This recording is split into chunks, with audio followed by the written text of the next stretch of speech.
محنت کر رہے ہیں شیطان کے پیچھے۔ میرے عزیزوں، اس طرح کے بہت سارے وعدے شیطان کرتا ہے۔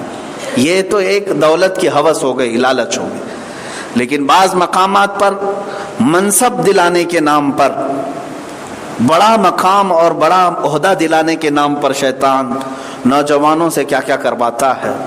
جسم فروشی کر لیتے ہیں، عورتیں، لڑکیاں اور نوجوان اپنے جسم کو آزاد کر دیتے ہیں، اور پھر زنا کے راستے سے وہ مقامات حاصل کرنے کی کوشش کرتے ہیں۔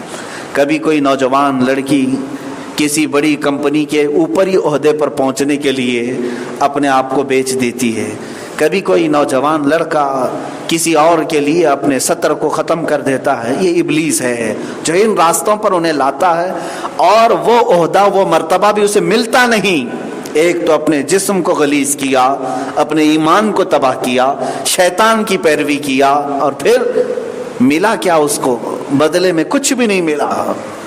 تو جو شیطان کو اپنا دوست بنا لیا یا پھر اس کے ان تین بہکاووں میں آ گیا، اللہ فرماتا ہے وہ بہت بڑا گھاٹا اٹھانے والا ہے، بہت بڑے نقصان میں پڑنے والا ہے۔ کیونکہ شیطان تمہیں وعدے کرتا ہے، امیدیں دلاتا ہے، لیکن اس کے سارے وعدے جھوٹے ہوتے ہیں۔ وہ کچھ نہیں کر سکے گا تمہارے ساتھ، بڑے بڑے وعدے تمہارے ساتھ کرے گا، لیکن وہ تمہیں کچھ نہیں دے سکے گا۔ آج شیطان وعدے کیسے کرتا ہے آپ کو کیسے پتا چلے گا؟ قرآن کہہ رہا ہے شیطان تمہارے پاس لمبے وعدے کرتا ہے، میں تجھے بہت بڑا مالدار بنا دوں گا، اتنے بڑے منصب پہ پہنچا دوں گا، اتنے تیرے لوگ آس پاس ہوں گے، فلاں ہوں گے۔ شیطان اس طرح کے دعوے کرتا ہے۔ مجھے بتاؤ آج تک کسی کے پاس ایسے آیا شیطان اور کہا؟ کب وعدے کر رہا ہے شیطان؟ تو قرآن کیوں کہہ رہا ہے شیطان اس طرح کے وعدے کرتا ہے بندوں سے؟ میرے عزیزو، تمہارے پاس بہت مرتبہ آیا اور بہت مرتبہ وعدے بھی کیا۔ یہ اور بات ہے کہ ہم شیطان کی کوئی شکل دیکھنے کی امید لے کر بیٹھے ہوئے ہیں۔ شیطان کب کے ہمارے پاس آتا ہے جاتا ہے، انسانوں کی شکل میں آتا ہے، دوستوں کی شکل میں آتا ہے، تمہیں بڑے بڑے باغات دکھاتا ہے، لمبے پلان سکھاتا ہے۔ تو جو سفلی اور جادو کی بیٹھکوں پر بیٹھتے ہیں تو فرمایا گیا وہ شیطان کے ایجنٹ ہیں، مکمل شیطان ان کی رہنمائی کرتا رہتا ہے، انہیں بڑے بڑے وعدے کرتا ہے کہ تم یہ سفلی عمل کے ذریعے سے ان بندوں کو راستے سے ہٹا دو، گمراہ کرو، میں تمہیں اتنے پیسوں کی طرف سے مدد کروں گا، فلاں کروں گا۔ لیکن اس کا ہر وعدہ جھوٹا ہوتا ہے، وہ سامنے والے کو بھی ذلیل کرتا ہے اور سارے لوگوں کو بھی ذلیل کرتا ہے۔ یہ اللہ تعالیٰ نے فرمایا، ایک تو وہ تمہیں جھوٹا وعدہ کرتا ہے، اور دوسرے تم اس کے وعدے کے پیچھے پڑ گئے، یعنی اس کے بہکاوے میں آ گئے۔ اللہ فرماتا ہے مأواہم جہنم، ان کا ٹھکانہ دوزخ ہی ہوگا جو شیطان کے پیچھے چل پڑے۔ اس پر میں ایک حکایت جو تفسیر میں بھی ملتی ہے عرض کرتا ہوں کہ شیطان کس طرح کے وعدے کرتا ہے اور کیسے مدد کرتا ہے۔ آج بہت سارے لوگ اسی بہکاوے میں آ کر کے چلے جاتے ہیں شارٹ کٹ راستہ دیکھنے کے لیے کہ جلدی سے کوئی اثر ہو جائے، ایسے لوگوں کے ہاں چلے جاتے ہیں، دین بھی ان کا جاتا ہے، ایمان بھی چلا جاتا ہے، اور شیطان انہیں جہنم میں بھی لے جاتا ہے۔ سنیں، ایک بزرگ تھے اور بڑے پارسا، نیک، زاہد، پرہیزگار۔ ان کی بستی میں اچانک انہیں یہ خبر ملی کہ لوگ جو ہے ایک درخت کی پوجا میں لگ گئے ہیں۔ مسلمان تھے، لیکن اس درخت سے کچھ ان لوگوں نے اپنی آس بڑھا لی کہ اس درخت کے ارد گرد کچھ تو اثر ہے جس کی بنیاد پر ہمارے گھروں میں بھلائی آتی ہے، ایسے انت وشواس جس کو کہتے ہیں۔ درخت سے لوگوں نے جوڑ لیا، جھاڑ کی پوجا میں لگ گئے۔ روز وہاں پر جمگٹا جمع ہونا شروع ہوا، تو کسی نے اس بزرگ سے کہا کہ لوگ تو بہک رہے ہیں، گمراہ ہو رہے ہیں، سب اس جھاڑ کے پاس جا رہے ہیں اور ان کو فائدہ بھی ہو رہا ہے، کوئی بچوں کے لے کر کے جا رہا ہے، بیمار صحیح ہو کے آ رہے ہیں۔ تو اس درخت کی تو آج ویلیو بڑھ گئی ہے، لوگوں کا جمع غفیر اس طرف جا رہا ہے۔ تو اس بزرگ نے مصلی پر بیٹھ کر کی قسم کھا لی، اللہ کی قسم میں اس درخت کو جڑ سے نکال آؤں گا۔ کلہاڑی لیا اور نکل پڑے، اور آپ کی بات ٹالنے کی کسی بستی والے میں ہمت بھی نہیں تھی. آپ کا اثر و رسوخ بھی تھا. آپ اکیلے چل پڑے. راستے میں ایک شخص آیا. اس نے کہا کہ کہاں چلے آپ؟ اس بزرگ نے فرمایا لوگ شرک و بت پرستی میں چلے گئے، ہمارے درخت کی پوجا میں لگ گئے ہیں، میں اس درخت کو ہی جڑ سے نکالنے جا رہا ہوں. کہا کیوں؟ کہا اس لیے کہ یہاں پر عبادت ہوگی تو صرف اللہ کی ہوگی، سجدے میں سر جھکے گا تو صرف اللہ کی بارگاہ میں یہ برداشت نہیں کروں گا. تو اس شخص نے کہا جانے دیجئے، چھوڑ دیجئے، آپ اپنا اللہ اللہ کرتے رہیے، ان لوگوں کو کرنے دیجئے. یہ جلال میں آ گئے. اس کو ایک گھونسا لگا دیا کہ تو مجھے اس طرح سے کیسے روک سکتا ہے. تو سامنے والا بھی لڑنے پر آ گیا. لڑنے لگ گئے دونوں. اس بزرگ کی اور اس آنے والے اجنبی شخص کی لڑائی اتنی زوردار ہو گئی کہ دونوں گتھم گتھا ہوئے. تھوڑی دیر کے بعد چت گرا دیا. کس نے؟ اس بزرگ نے اس آئے ہوئے اجنبی شخص کو گرا دیا. اس کے سینے پر چڑھ کر بیٹھے اور کہا اس درخت کو بعد میں کاٹتا ہوں، پہلے میں تجھے کاٹتا ہوں. تو اس نے کہا کہ معاف کیجئے مجھے، میں تو بس ایک مشورہ دینے کے لیے آیا تھا. بہرحال دیکھیں آپ مجھے چھوڑ دیں، میں ایک اور بات آپ کے سامنے رکھتا ہوں. درخت ہے نا، جھاڑ ہے، آج یا کل سوکھ جائے گا، ختم ہو جائے گا. آپ کاٹ کر کے لوگوں کی خواہ کیوں تانے سنیں گے، گالیاں سنیں گے؟ لوگ کچھ نہ کچھ تو آپ کو بولیں گے. ہمارا فائدہ ہو رہا تھا، اس درخت کو نکال دیا. اس درخت کو چند دنوں کے بعد ویسے ہی مر جانا ہے، ختم ہو جائے گا درخت. اس سے بہتر ہے کہ میں آپ کی خدمت میں لگ جاتا ہوں. آپ جیسا پرہیزگار میں نے دیکھا نہیں، آپ جیسا متقی میں نے دیکھا نہیں کہ اللہ کی رضا کے لیے آپ اس درخت کو ہی جڑ سے نکالنے جا رہے تھے. میں آپ کے سامنے ایک سجھاؤ دیتا ہوں، وہ یہ ہے کہ میں فلاں جگہ سے سونے کی اشرفیاں لاتا ہوں. میرا کارخانہ ہے، میرا خزانہ ہے. روزانہ 100 اشرفیاں میں آپ کے دربار میں پیش کرتا ہوں. اس سے دین کا بہت بڑا کام ہوگا. آپ فقراء مساکین جو درخت کے پاس جا رہے ہیں ان کو بھی بانٹیں، آپ بڑا کچھ آپ دین کا کام شروع کریں، مسجد بنائیں فلاں. اس بزرگ کو یہ سجھاؤ اچھا لگا. انہوں نے کہا ٹھیک ہے، اچھی بات ہے، واپس چلے آئے. تو وہ اجنبی شخص دوسرے دن آیا اور 100 اشرفیوں کی تھیلی بھر کر لے آیا اور ہدیتاً پیش کیا. آپ نے اسے قبول کیا. دوسرے دن پھر وہ آیا، پھر 100 اشرفیاں لے آیا اور اس نے یہ وعدہ کیا تھا کہ میں روزانہ 100 اشرفیاں آپ کے پاس رکھوں گا، آپ بہت بڑا کام کر سکیں. تیسرے دن وہ آیا نہیں، غائب ہو گیا. چوتھے دن بھی نہیں آیا. تو آپ کو لگا کہ یہ چکمہ دے کے چلا گیا، 2 دن دے کر کے. پھر آپ کلاڑی اٹھائے اور چل پڑے. اس درخت کو جڑ سے نکالنا تھا، کاٹ کر ختم کرنا تھا. بیچ راستے میں پہنچے تو پھر وہ اجنبی شخص آ گیا دوڑتے ہوئے. کہا کہاں چلے بابا؟ کہا اس درخت کو جڑ سے نکالنے جا رہا ہوں. نہ چھوڑ دیجئے آپ کو میں نے تو 4 دن پہلے بھی کہا تھا کہ لوگوں کو اپنا کام کرنے دیجئے، آپ اپنا کام کریں. پھر انہوں نے لڑائی شروع کر دی. لڑائی شروع کیا ہوئی، 2 منٹ نہیں گزرے تھے کہ اس اجنبی نے اس بزرگ کو پٹک دیا اور ان کے سینے پہ چڑھ کے بیٹھ گیا. کہا کہ تم مجھ سے اب نہیں بچ سکو گے. اس بزرگ کو رونا آ گیا. کہا کہ میری طاقت اتنی کمزور ہو گئی، لیکن چند دن پہلے، 4 دن پہلے میں تجھے گرا دیا تھا، آج تو مجھے گرا کر میرے سینے پر بیٹھ گیا ہے، کیا بات ہے؟ تو اس نے کہا اگر درخت نہیں کاٹو گے تو بولتا ہوں. کہا چھوڑ مجھے درخت سے کیا ہے. وہ اٹھ گئے اور اس نے کہا میں ابلیس ہوں، میں شیطان ہوں، میں ایک انسان کی شکل میں تمہیں سجھاؤ دینے کے لیے آیا، مشورہ دینے کے لیے. تم نہیں مانے تو لڑائی کیا، لیکن پہلے تمہاری طاقت بہت تھی کیونکہ تمہارے اندر اخلاص تھا. تم صرف اللہ کے لیے جا رہے تھے.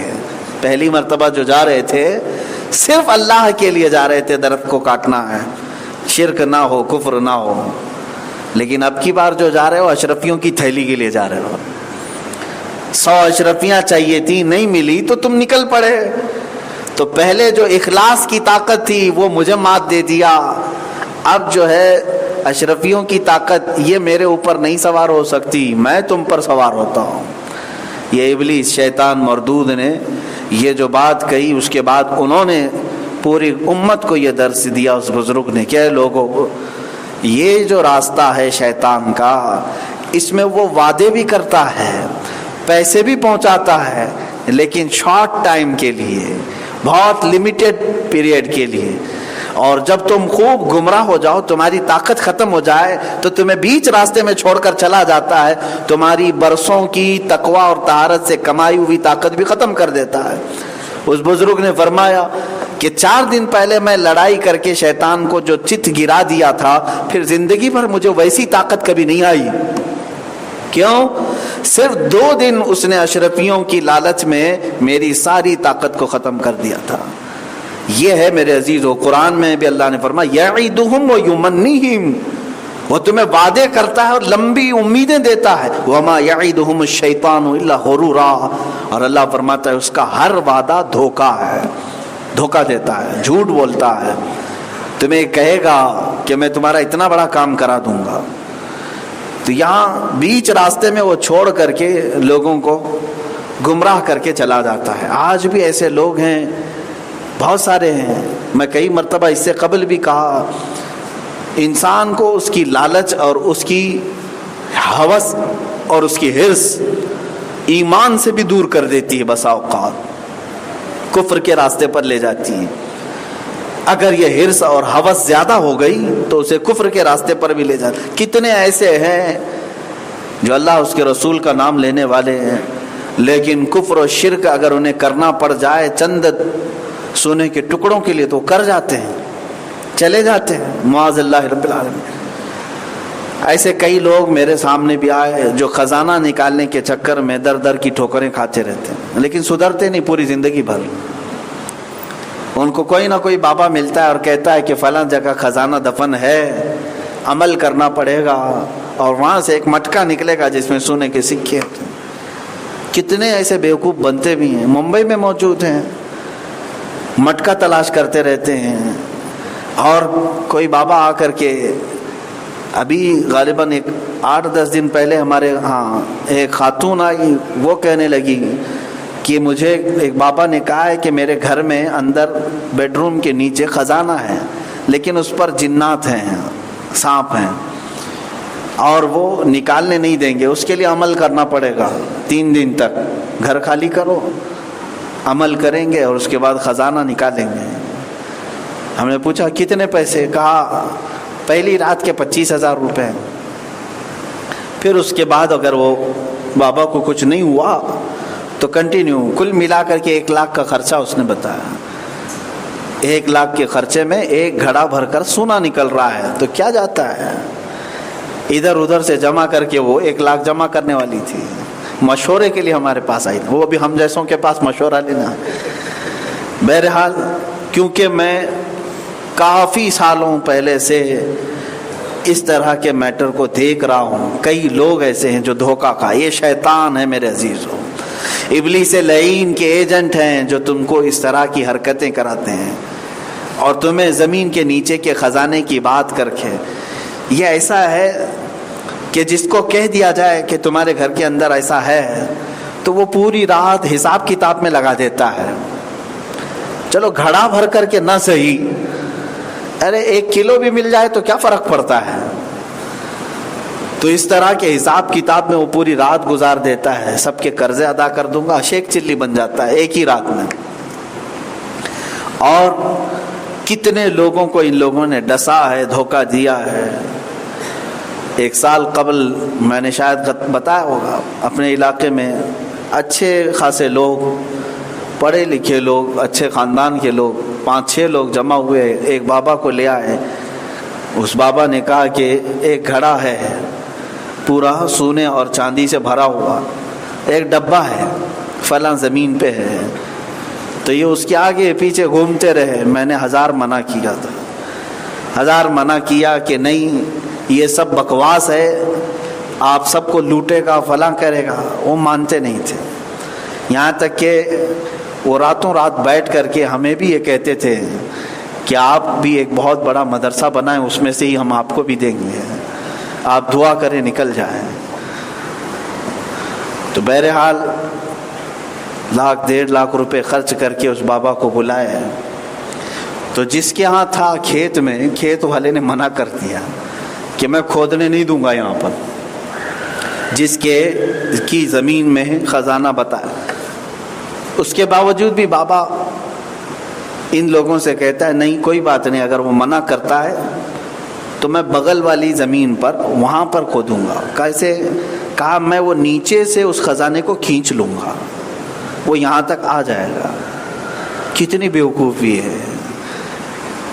اس پر بھی وہ تسلیم کر کے چلے گئے، مان لی. اس کو 1.5 لاکھ روپے دیے، رات بھر عمل کیا اس نے، اور ان کو بہت دور رکھا، کھودا خودی، اور ڈبہ نکلا بھی. ڈبہ لے کر کے آیا، ان کی خوشیوں کے ٹھکانے نہیں تھے. اور وہ ڈبہ اس کو کئی کپڑوں سے باندھ کر کے لایا، مٹی لگی ہوئی تھی. اب لانے کے بعد اس کا الگ عمل تھا کہ اس کی حفاظت 3 دن تک کرنی ہے، ورنہ جنات اٹھا لے جائیں گے. یہ 6 لوگوں کو باری باری 3 دن جگایا اس نے. ایک کمرے میں بیٹھ کر کے لوگ کسی کو قریب آنے نہیں دیتے، اس ڈبے کی حفاظت میں لگے ہوئے تھے. صبح سے دوپہر تک ایک آدمی ڈیوٹی دیتا ہے، دوپہر سے شام تک دوسرا، پھر رات کو تیسرا. ان لوگوں نے 3 دن ڈیوٹی دی، کیونکہ بابا بتا دیے تھے 3 دن سے پہلے کھولنا نہیں ہے، اور باقی کچھ بھی اگر ایسا ہو تو میں جا رہا ہوں، کسٹمر کیئر پہ فون کر لینا. یہی ہوگا. 3 دن کے بعد، کیونکہ اب ان کے ہاتھ میں ڈبہ تھا، کپڑے بھی تھے، ظاہر سی بات ہے بابا کے اوپر بھروسہ جو ہے وہ حق الیقین تک پہنچ گیا تھا. اس کے بعد 3 دن کے انہوں نے وہ ڈبہ اٹھایا، مجھے بھی بتایا تھا. تو وہ کھولا تو اس میں کانچ کے ٹکڑے، عورتوں کی بنگڑیوں کے ٹکڑے، یہی سب تھے. نہ کوئی سکہ، نہ کوئی چاندی، نہ سونا، کانچ کے ٹکڑے بھرے ہوئے تھے. سری بیوقوف بنایا. اور یہ لوگ کئی راتیں جاگے. اتنی راتوں میں اگر مولا سے مانگ لیے ہوتے، رب تبارک و تعالیٰ ان کی آخرت بھی سنوار دیتا. یہ دنیا کی ہوس اور لالچ. لیکن یہ لطیفے کے طور پر میں نہیں سنا رہا ہوں، یہ بہت قریبی لوگوں نے ہمارے، ان لوگوں نے اس تجربے کو ہمارے سامنے رکھا. تو اس کے درمیان جانتے ہیں آپ، اس پورے پروسیس کے بیچ میں اس بابا نے کئی کفریہ اور شرکیہ کام بھی ان سے کروایا. کئی کفریہ اور شرکیہ کام اس پر اگر حکم لگایا جائے تو یہ 6 کے 6 لوگ اسلام سے نکل چکے تھے، ان کا ایمان ختم ہو چکا تھا. جو منتر پڑھنے تھے خدا کے خلاف، قرآن کے خلاف، شیطان کو تعظیم اور تکریم کے ساتھ بلانا، یہ سب جو زبردستی جھوٹے منتر دیے گئے تھے 4-6 دن تک، اس پر آدمی پہلے ہی سے کافر ہو چکا ہے. برسوں کی نمازیں گئی، روزے ختم ہو گئے، تلاوتیں، تسبیحات، سب کچھ ختم ہو گیا. یہ ابلیس لعین تھا جو کسی بابا کی شکل میں آیا تھا، خزانے کے نام پر محنت بھی کرایا اور ایمان بھی چھین لیا اور ایک ٹکڑا بھی نہیں دیا.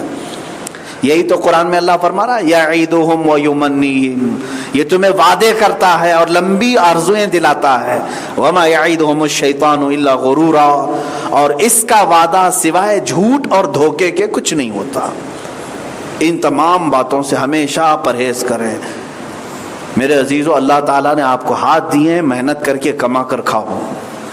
اس طرح کی جس کو لت پڑ جاتی ہے خزانے کھودنے کی، میں ان کو بڑھاپے تک بھی دیکھتا رہتا ہوں، وہ پھر اسی چکر میں رہتے ہیں. ایک سے دھوکہ کھایا پھر دوسرے پر ٹرائی کرتے ہیں، دوسرے پہ دھوکہ کھایا پھر تیسرے پہ ٹرائی کرتے ہیں. اور ان کا کہنا یہ ہے، بار بار کہنے پر دھوکہ کھا کھا کر کے بھی سدھرتے کیوں نہیں؟ تو کہتے ہیں بڑی محنتوں کے بعد ملتا ہے. ہم محنت کر رہے ہیں، محنت کر رہے ہیں شیطان کے پیچھے. میرے عزیزو، اس طرح کے بہت سارے وعدے شیطان کرتا ہے. یہ تو ایک دولت کی ہوس ہو گئی، لالچ ہو گئی. لیکن بعض مقامات پر منصب دلانے کے نام پر، بڑا مقام اور بڑا عہدہ دلانے کے نام پر شیطان نوجوانوں سے کیا کیا کرواتا ہے. جسم فروشی کر لیتے ہیں. عورتیں، لڑکیاں اور نوجوان اپنے جسم کو آزاد کر دیتے ہیں اور پھر زنا کے راستے سے وہ مقامات حاصل کرنے کی کوشش کرتے ہیں. کبھی کوئی نوجوان لڑکی کسی بڑی کمپنی کے اوپری عہدے پر پہنچنے کے لیے اپنے آپ کو بیچ دیتی ہے، کبھی کوئی نوجوان لڑکا کسی اور کے لیے اپنے سطر کو ختم کر دیتا ہے۔ یہ ابلیس ہے جو ان راستوں پر انہیں لاتا ہے، اور وہ عہدہ وہ مرتبہ بھی اسے ملتا نہیں۔ ایک تو اپنے جسم کو غلیظ کیا، اپنے ایمان کو تباہ کیا، شیطان کی پیروی کیا، اور پھر ملا کیا اس کو؟ بدلے میں کچھ بھی نہیں ملا۔ ایسی بہت ساری مثالیں میرے عزیزو، میرے رب تعالیٰ نے قرآن میں یہ تمہیں بارہا سمجھایا کہ تم کو یہ شیطان وعدے کرتا ہے اور جھوٹے وعدے ہوتے ہیں، لیکن آگے رب تعالیٰ فرماتا ہے وَمَنْ أَصْدَقُ مِنَ اللَّهِ قِيلًا۔ رب تعالیٰ فرماتا وعد اللہ حقا، ہاں اللہ جو وعدہ کرتا ہے وہ سچا ہوتا ہے، اللہ جو وعدہ فرماتا ہے وہ سچا ہوتا ہے۔ وَمَنْ أَصْدَقُ مِنَ اللَّهِ قِيلًا، اور اللہ سے زیادہ سچی بات کس کی ہوتی ہے؟ اب میں آپ کو بتاتا ہوں، شیطان کے پیروکار وہ تھوڑی ظاہری لالچ کی بنیاد پر اس کے راستے پر چلے، لیکن شیطان انہیں کچھ دلا نہیں سکا۔ وقتی طور پر کچھ بھی مل گیا ہوگا، لیکن وہ ہمیشہ کا نہیں ہوتا، دائمی نہیں ہوتا۔ اب یہاں رب تعالیٰ فرماتا ہے اور وہ جو ایمان لائے اور اچھے عمل کیے، اللہ فرماتا ہے ہم انہیں جنتوں میں داخل کریں گے، باغیچوں میں داخل کریں گے جن کے نیچے نہریں بہ رہی ہیں، خالدین فیہا ابدا، اور جو اس میں جائے گا وہ ہمیشہ رہے گا۔ جنت سے کسی کا خارجہ نہیں ہونا ہے، کسی کو نکالا نہیں جائے گا۔ جنت میں جو ایک مرتبہ چلا گیا وہ ہمیشہ کا لطف اٹھائے گا۔ وہاں یہی بات کا تو ٹینشن نہیں ہے کہ نکلنا نہیں ہے۔ دنیا میں ہر گھڑی یہ فکر ہے کہ نہیں ہے، پتہ نہیں کب موت آئے گی، کب چھوڑ کے جانا ہے معلوم نہیں، گھر کب چھوڑنا ہے، جگہ کب چھوڑنا ہے، کسی کو پتہ نہیں۔ ہر دن کا ایک ٹینشن سب انسانوں کے ساتھ ہے، لیکن جنت کی خصوصیت یہی ہے کہ جنت میں جانے والے کو یہ فکر ہی ختم کر دی جاتی ہے، اب تجھے کہیں جانا نہیں ہے۔ اب جنت میں ہی اگر کچھ اور جگہ جانا ہے تو اور بلند مقامات پر ہی جانا ہے، وہاں پر مقامات طے کرتا ہی جائے گا، لیکن واپس باہر نہیں آئے گا۔ اب اللہ کا وعدہ سچا ہے، اب یہ کیسے پتا چلے؟ اللہ کا وعدہ سچا ہے۔ میرے عزیزو، ایک صحابی آئے ہیں، حضور پاک صلی اللہ تعالیٰ علیہ وسلم جنگ احد میں تھے، وہ کھجور کھاتے کھڑے ہوئے تھے، حضور صلی اللہ تعالیٰ علیہ وسلم کے قریب آئے، پوچھا کیا اللہ کے نبی صلی اللہ علیہ وسلم جہاد میں اگر حاضر ہو جاؤں تو کیا میرے لیے ہے، کیا ملے گا؟ اللہ کے نبی صلی اللہ علیہ وسلم نے چند ہی جملوں میں فرمایا، وہ حسین باغات، وہ حسین محلات، اور وہ درخت نہ کبھی مدینے کے لوگوں نے دیکھا نہ دنیا والوں نے دیکھا، وہاں کی خوشبوئیں، وہاں کی حوریں، وہاں کے غلمان، وہاں کی ندیاں، وہاں کی نہریں، حضور یہ بیان فرما ہی رہے تھے۔ ظاہر سی بات ہے حضور کی زبان سے جب جنت کا ذکر سن رہے ہو، اس صحابی نے کہا کہ میں ابھی میدان میں کود پڑتا ہوں۔ چلے گئے، گھماسان کی جنگ چل رہی تھی، ایک ہاتھ میں ابھی کھجور کھا ہی رہے تھے، آدھی کھجور پکڑے اور لڑتے چلے گئے، صفوں کی صفوں کو درہم برہم کیا کفار کی، اس لیے کہ دماغ میں ذہن میں جو چیز سوار تھی وہ یہاں کا کچھ نہیں تھا، حضور نے جو فرمایا وہ مجھے دیکھنا ہے۔ جب کسی کا ٹارگٹ اتنا اونچا ہو تو اسے سامنے کون کھڑا ہے سمجھ میں بھی نہیں آئے گا۔ وہ درہم برہم کرتے اندر تک داخل ہو گئے اور کئی لوگوں کو تہ تیغ کیا، پھر ایک وقت ایسا آیا کہ زخمی ہو کر گر پڑے اور آپ کو کافروں نے مار دیا، اور اس صحابی کے ہاتھ میں ابھی آدھی کھجور باقی تھی اور شہید ہونے کا وقت قریب آ گیا، چل نہیں سکتے تھے، اپنی کوہنیوں کو یوں گھسیٹتے ہوئے حضور تک آنے لگے، سوئے ہوئے حالت میں کینیاں یوں زمین پر رکھ کر اپنے جسم کو گھسیٹتے ہوئے آئے ہیں۔ حضور پاک صلی اللہ تعالیٰ علیہ وسلم جہاں کھڑے تھے، حضور کے قدموں میں سر رکھا، حضور کو دیکھا اور مسکراتے ہوئے کہا یا رسول اللہ، آپ نے جو جو فرمایا تھا وہ سب میں یہیں سے دیکھ رہا ہوں، جو جو آپ نے فرمایا تھا وہ سب میں یہاں سے دیکھ رہا ہوں۔ یعنی یہ شہید کے لیے ہے کہ اللہ تعالیٰ اس کی روح نکلنے سے پہلے اسے جنت دکھاتا ہے۔